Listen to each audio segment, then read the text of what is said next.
This fall, George will attend Texas A&M University and will major in electrical engineering. Ladies and gentlemen, please give a warm welcome to the salutatorian for the class of 2026, George Stewart.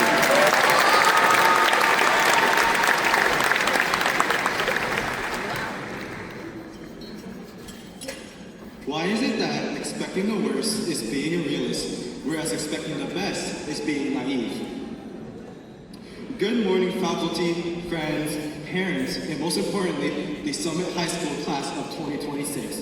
It is a great honor to be speaking to you today. I would like to acknowledge and congratulate everyone here today, because let's be honest, it's been a long 4 years. Reflecting on my own journey, I want to thank my friends and my family for supporting me. Without you, I wouldn't be here today. Your support has meant everything to me since, I tend to cry uncontrollably whenever something goes remotely wrong. For that, I am genuinely grateful. Standing here today allows us to see the crossroads of our next lives.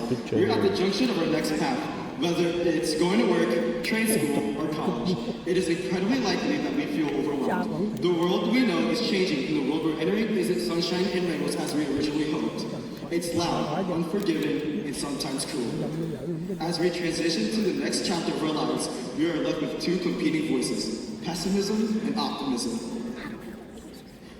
Pessimism is seductive. It dresses up as realism. It narrows our expectations under the guise that if we anticipate the bad, we won't get hurt.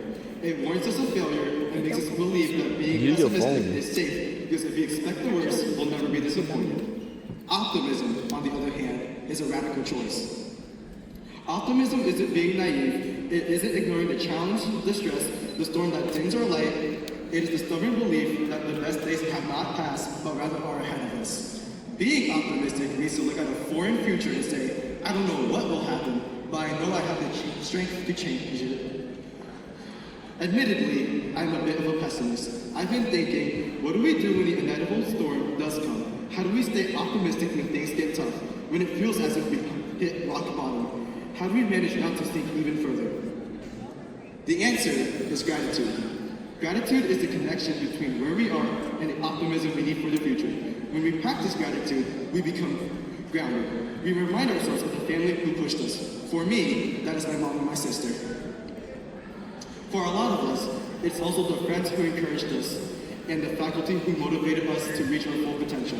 I know this is true for me because there were days where I barely had energy to lift up my pencil, but my teachers inspired me to push through. Miss Ayala, if you're hearing this, that's you.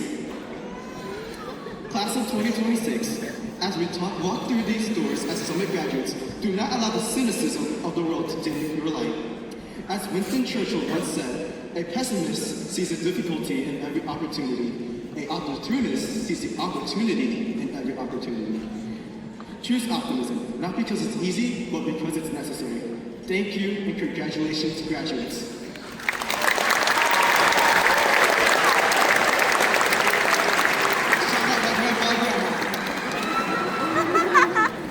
Thank you, George. I now have the pleasure of introducing the valedictorian of the Summit High School class.